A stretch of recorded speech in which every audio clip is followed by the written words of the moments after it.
gonna pick up the pieces and build a Lego house. If things go wrong, we can knock it down. My 3 words have 2 meanings, but there's one thing on my mind.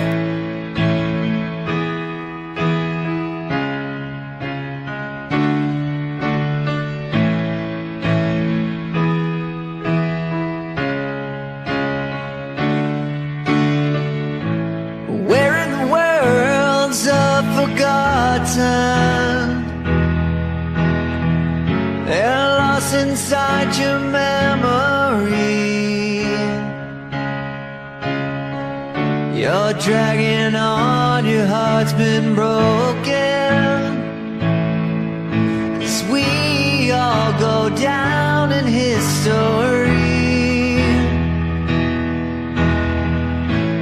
Where in the world did the time go? It's where your spirit seems to roam, like losing faith to our abandon, or an empty hallway from a broken home. Well, don't look away from the arms of a bad dream. Well, don't look away, sometimes you're better lost than to be seen.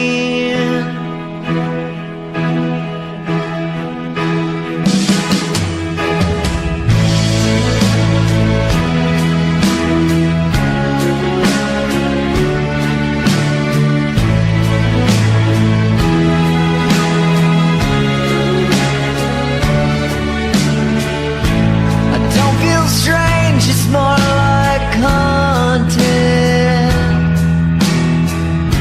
Another moment trapped in time. I can't quite put my finger on it, but it's like a child that was left behind. So where in the world's forgotten?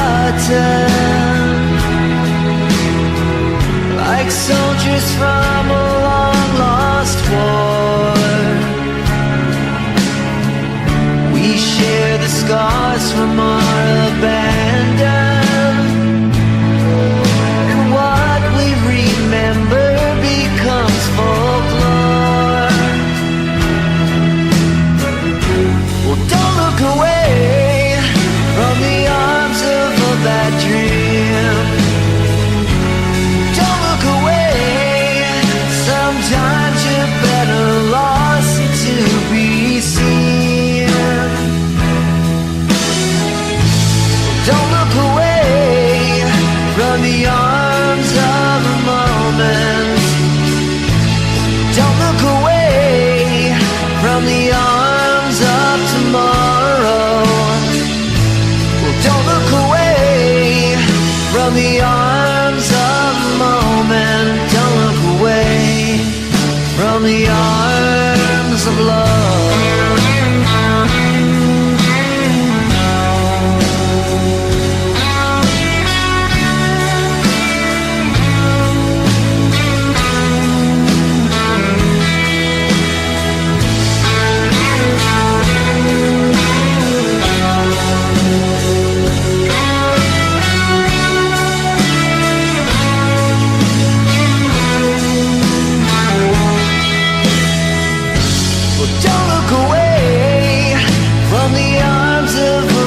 Dream. Don't look away, sometimes you're better lost than to be seen. Don't look away from the arms of a moment. Don't look away from the arms of tomorrow. Don't look away from the arms of a moment. Don't look away from the arms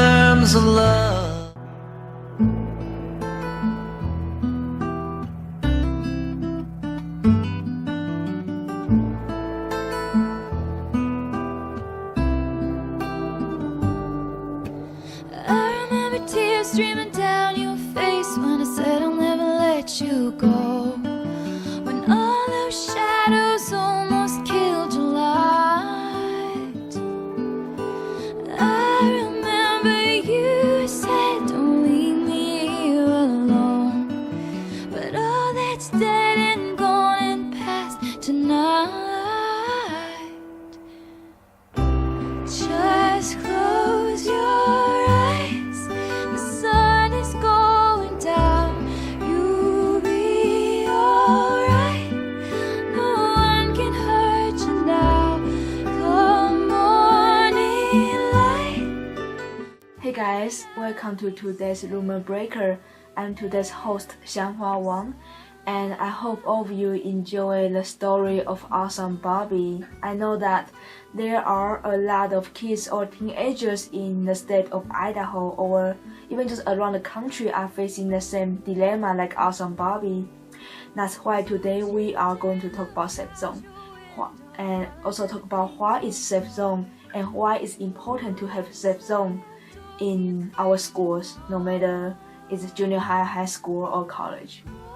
And also we have 4 amazing people are going to participate in this video that they will share their thoughts and amazing insights about safe zone and their passion about helping kids. So let's talk about the trip. Now I started from ISU, Idaho State University, and to Salt Lake and to Provo. So like that. Can you see it? Awesome. And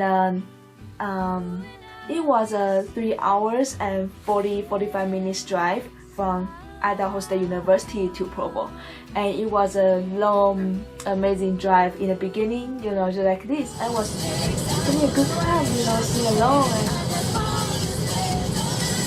yeah.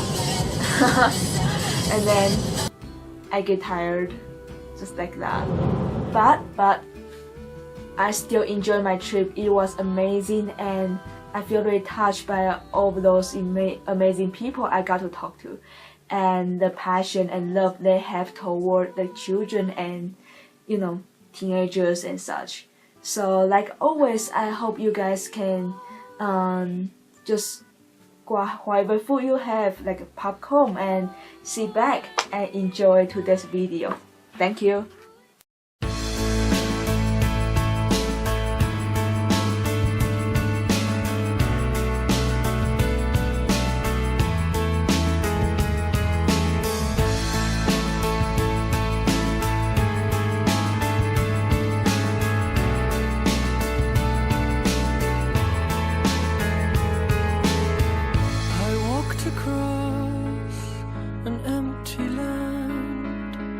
I knew the pathway like the back of my hand.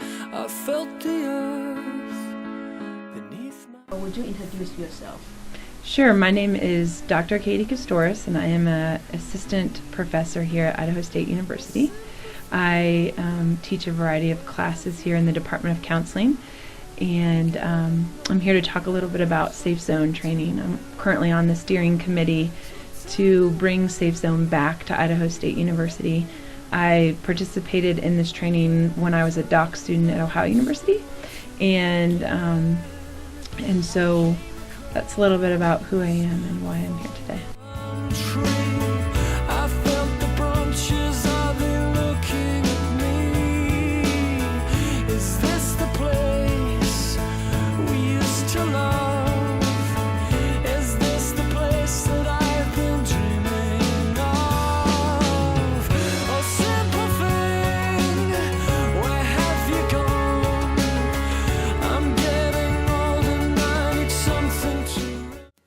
Hi, my name is Berta Marquez, and I help with Safe and Sound, which is an LGBT homeless youth home program.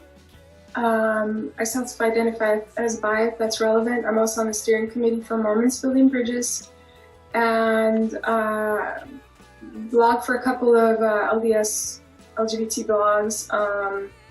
And also facilitate circles of empathy, and I'm doing a women's group right now.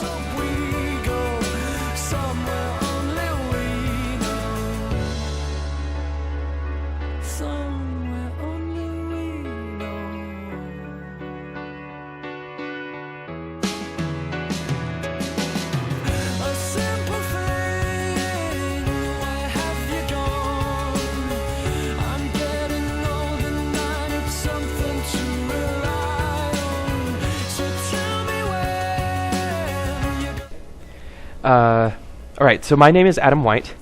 I am the president of Understanding Same-Gender Attraction at Brigham Young University, which is an unofficial community of BYU that talks about issues surrounding LGBTQ, SSA issues, and Mormonism. I am a youth advisory council member of the Trevor Project, and I am also a co-chair of Campus Pride and Faith, which is an organization that helps LGBTQ, SSA communities like my own get off the ground in colleges and universities that are faith-based institutions. This could be the end of everything. So why don't we go somewhere only we know? Somewhere only we know. Somewhere only we know.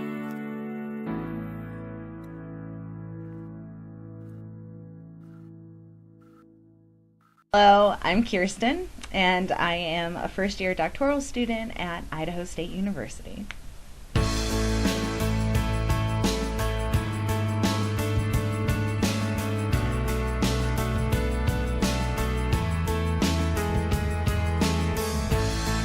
Safe Zone is a training that's put on for staff, faculty, students, a variety of individuals in the community to help bridge the gap and begin the dialogue for LGBT individuals and others and allies in the community to bring awareness, to discredit some false notions and ideas and stereotypes. And it's a form of advocacy as well of what can you do as an ally, as well as exploring some of your experiences if you do identify as a LGBTIQ individual. So tell me when you're gonna let me in. I'm getting tired and I need somewhere to begin. It's important just so people know who they can go to if they need to talk to somebody.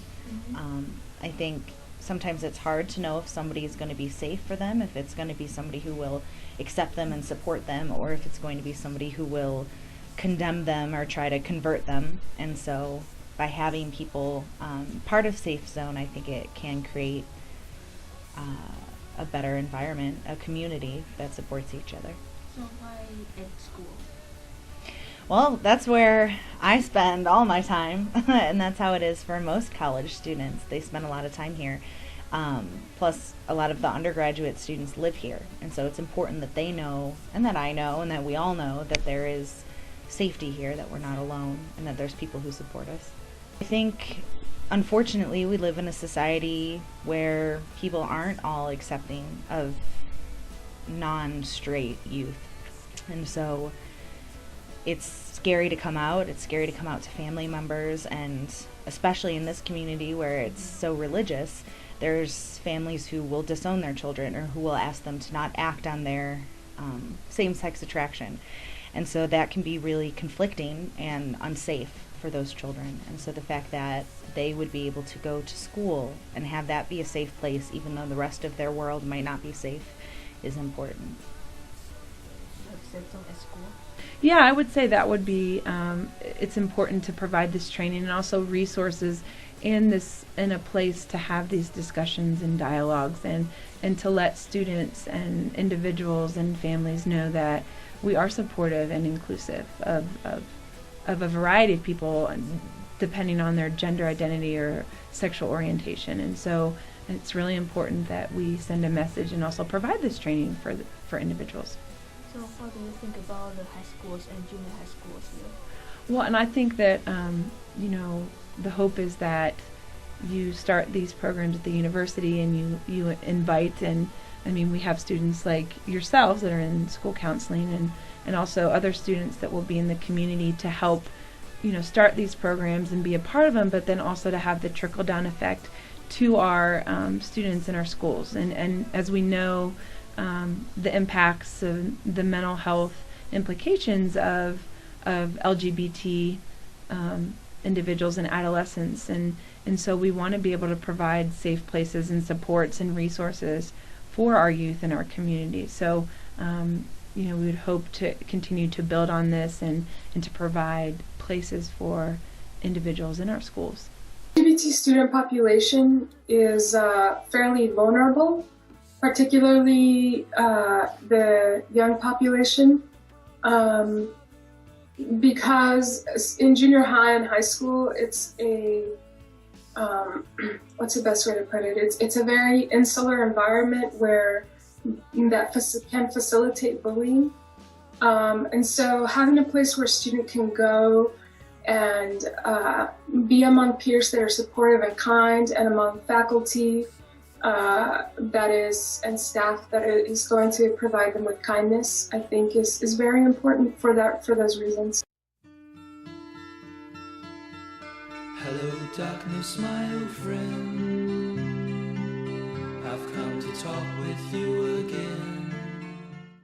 Yeah, I think I'm really passionate about advocacy at the Safe Zone level, and also professionally, but also personally. It's really important that we provide training, education, dialogue about some of these topics that individuals may have stereotypes, or maybe they're not outrightly discriminating against this group, but they could be doing things unconsciously or in other ways, and not sure how that's hurting or harming someone else. And so programs like this provide activities, dialogue, discussion, resources for people to have tough discussions and to be open and honest and vulnerable about some preconceived notions that they might have and how that might be harmful to other people. Well, I feel it's really important to try to curb the bullying that is happening towards LGBT young people. I myself will be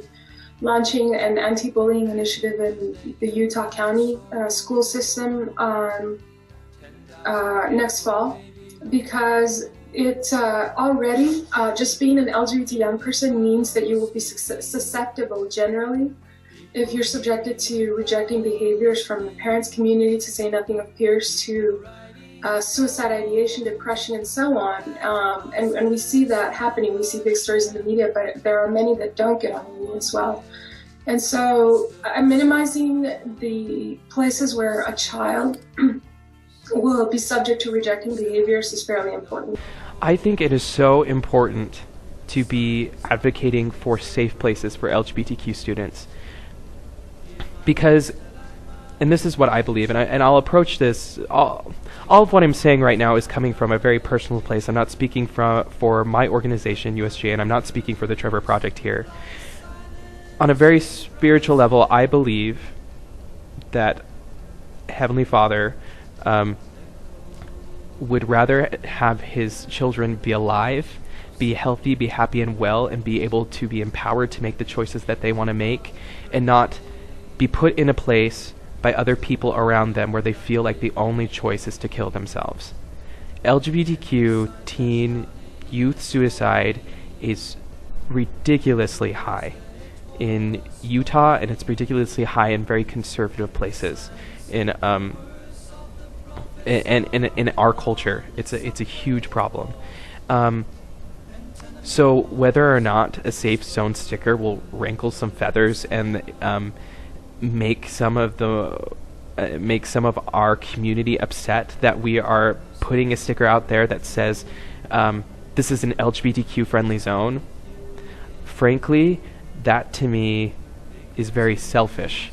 To say, I am not okay that there are homosexual people here who need help, and I don't agree with that, so therefore they shouldn't receive that or know that that help is available. That to me is a very selfish thing to say, because what you're telling these people is that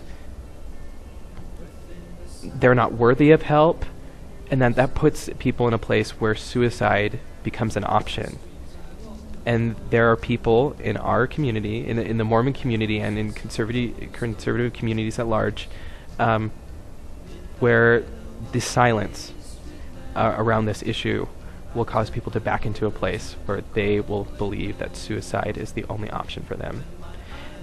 things like Safe Zone Stickers, things like the Trevor Projects, things that advocate safe places for LGBTQ people to be empowered to make their own decisions saves lives. And that's why I think the advocacy is so important.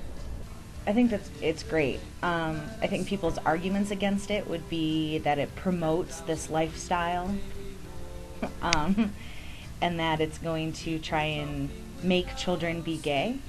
And unfortunately, for those people who have that argument, it's not a choice. And so it's not something that kids are going to be able to be like, oh, now I'm going to do that. Just like the little gay kids aren't able to be like, never mind, I'm just going to be straight.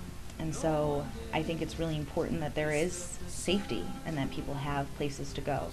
Otherwise, that's when you see, you know, all these little kids and teenagers and young adults committing suicide because they feel like there is nowhere they can turn to.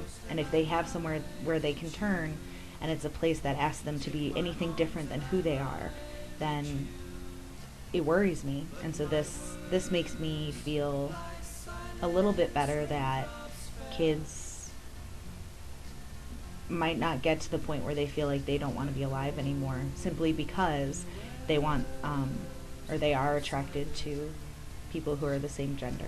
And the people bowed and prayed to the neon god they made, and the sign flashed out its warning. It's just encouraging people to speak their voice and to support. You know, I think one thing with the Safe Zone training, and even for advocacy of any organization and with the LGBT organization, is, gosh, if I say I'm a supporter, people are going to assume that I'm gay or lesbian. And in a town where you're not protected of where you live or your job, maybe I could be fired or kicked out because I'm hanging out with a friend that might identify as bisexual or gay, and somebody might assume that that's me, and there's no laws to protect me either.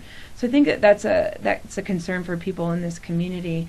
But I think the other thing in terms of advocacy is really fitting what your strength is and bringing that to the table. And so I think working with people to identify that. But I think awareness is always big in terms of advocacy, but also the knowledge. I think there can be misinformation out there that can be really harmful. So getting correct information out there would be important. By creating safety, somehow that's trying to make kids gay, which is not the case. But I think that's going to be the biggest thing that people are going to run up against, is people, ignorant people, uneducated people, feeling as though having a place for kids to go who can be themselves and talk and, you know, create community is somehow going to be an affront against other students, which is not the case. And so that's why I chose the words, you know, uneducated or ignorant. It would be something that we would have to work at educating them on, letting them know why it's important, why it's there, how it's not going to try and make, you know, little Bobby gay if he's not gay.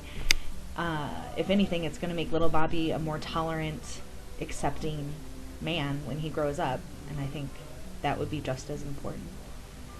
So I think it'll be hard, but it'll involve a lot of education and positivity. But I think it could be done. Really just my concern about this kind of advocacy just has to do with the resistance that one can be met with, particularly in conservative communities. It seems the trend seems to be, at least in Utah State, I imagine that it must be very similar in other highly conservative states, that administrators, that being principals and so on, sometimes even teachers, tend to be, and school district administrators at large, tend to be resistant to do anything that's specific to the LGBT student population because they fear repercussions from parents, since some are elected officials and so on. The PTAs in particular have a great deal of power, and at least here in Utah, with a colleague who has worked to try and set up anti-bullying initiatives in Salt Lake County, he has met with a great deal of resistance, whether it be for like something as simple, not even something as extended as a Safe Zone or as a GSA, a gay straight or alliance, but just even having an assembly about bullying.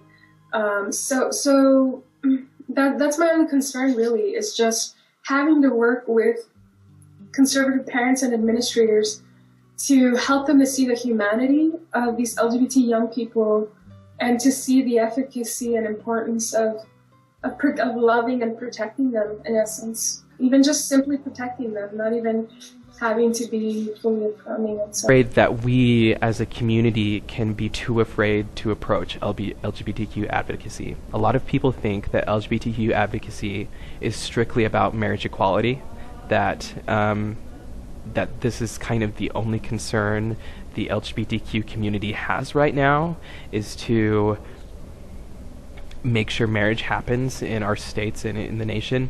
And while that is certainly on a lot of LGBTQ advocates' minds, a lot more pressing to me and a lot more pressing to a lot of people is the way that our systems in our country right now are treating our LGBTQ kids and putting them in unsafe places. All come from those places where we felt alone, where we felt like that we weren't wanted, we didn't know where our place was, and we've gone through confusing times trying to sort out, does our community want us? Do they love us, you know? And we shouldn't be afraid to reach out to our LGBTQ youth and tell them that we love them. Tell them that there are healthy ways to approach who you are, and that you can accept yourself for who you are, and you can follow dreams. You can do what you want. That life is available for you.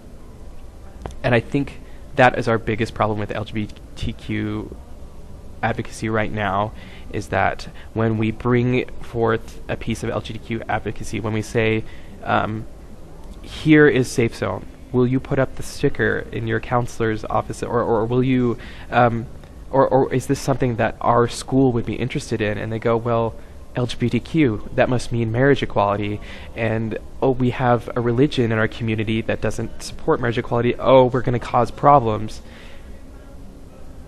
I don't think it's going to go there. I think it's going to go to a place that will save a lot of lives. I never thought that you would be the one to hold my heart, but you came around.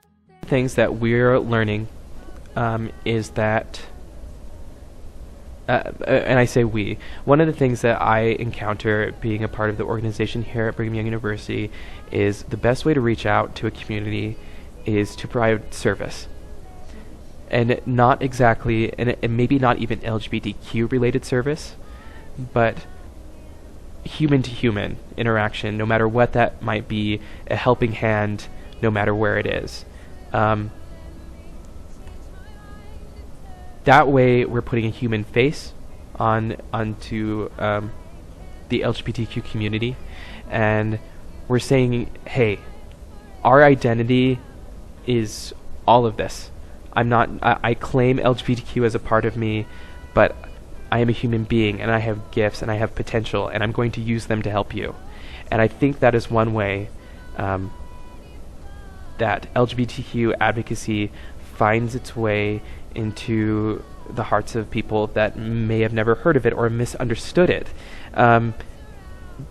because it was always the other. It was always something out there trying to weasel its agenda into a place where it doesn't belong. But the truth is that LGBTQ people are a part of every community, and we can value them, you know. So I'd say service, general service, in any part of the community that has a need, is a great way for an LGBTQ advocacy organization to step in and make some inroads into that community. That the best way to get a school to embrace new initiatives is to go through the parent-teacher associations, because again, ultimately the administration and SARD are accountable to parents, and particularly those parents that are deeply involved in their child's school system, which is, you know, of course, the parent-teacher organization and so on. So By going through the PTA, and by going through, I mean not only working as advocates directly with parents in the Parent-Teachers Association, but also inviting more progressive parents who are kind and affirmative towards LGBT persons to be, who have children in the school district, to participate in the Parent-Teacher Association, so it isn't just like outsiders coming in or whatever. It makes it more amenable or more likely that that anti-bullying initiatives or something like a safe zone would be adopted by the school in question. Truly loves you. Put your arms around me, and I believe that it's easier for you to let. I find safety in my inner circle of family and friends. I feel safe with students and colleagues that I work with that can accept all parts of me, and I don't live in fear of being kicked out of my house or of my job. And I think that's why I'm passionate about Safe Zone, is because I have privilege that other people don't have. And so with that comes sadness and some guilt and also motivation to move forward and to provide safe places for people that may not feel safe in their life. To me is knowing that nobody's going to attack me or condemn me or politely tell me that they accept me, but then go and support legislature or religious leaders or politicians or whatever that condemn me or try and take away my rights or refuse to give them to me in the first place. And so safety is somebody who has my back and lets me know that I'm okay, and they support me, and it's a sense of knowing that for the time that I'm with that person, I'm safe, I'm okay.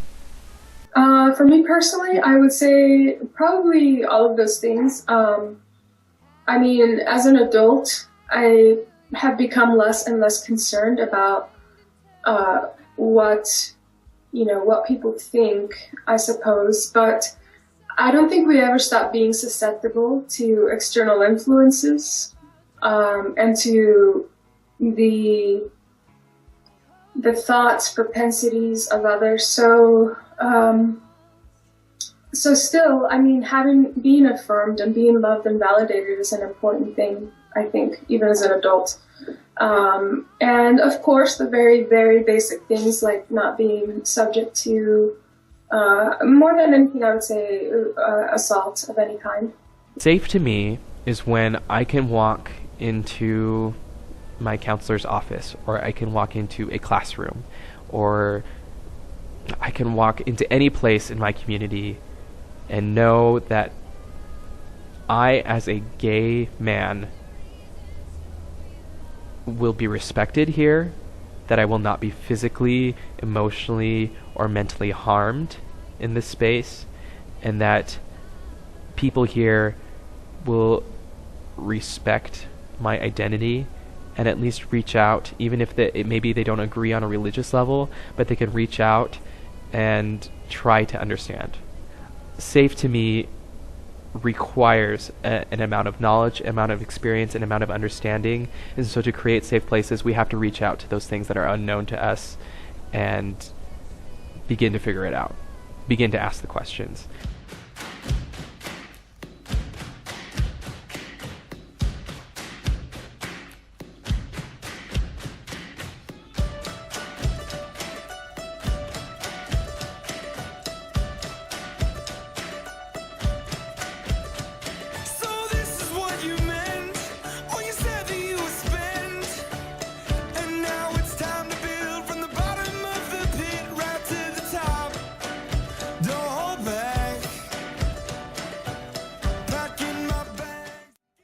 I would say that it's probably going to be a challenge in Pocatello to try and get anything that's supportive of LGBTQ people into schools. but that it is a fight worth fighting for, and that I think it could literally save lives, and it's important. And so even though it's hard, you gotta do it. Video right now. First of all, I want to say thanks for watching this video. I think that's a step in moving forward in terms of really challenging your beliefs and your views and your assumptions. And I'd also like to thank you for making this video, and for all those other courageous and brave individuals who are continuing to voice their opinion for equality and rights. And I would challenge you to do something to support in the cause, and to join and to come with, and providing safe places for any individual regardless of sexual orientation, gender identity, race, ethnicity, religion, socioeconomic status, and disability, and so on and so forth. So thanks for watching. Hey guys, so thank you for watching today's video. I hope all of you learned something meaningful and beneficial from today's video, and also ponder the things that you got to watch today, and think about the meaning of it. For me, that I know pushing safe zone in Idaho or around United States could be difficult sometimes, but I know that it is worth to fight for. And I know that unknown could be difficult, could be scary, but that's how we show our courage for the people we love, for our children, and for our family. That I personally I don't believe that any children is deserved to live under, fear, and they all deserve to be loved and feel safe at home, at school. So that's why I encourage all of you to support Pushing Safe Zone in all levels of school, to protect our children, to help them to feel safe and loved at school. And thank you again for your time, and I will see you again. Thank you.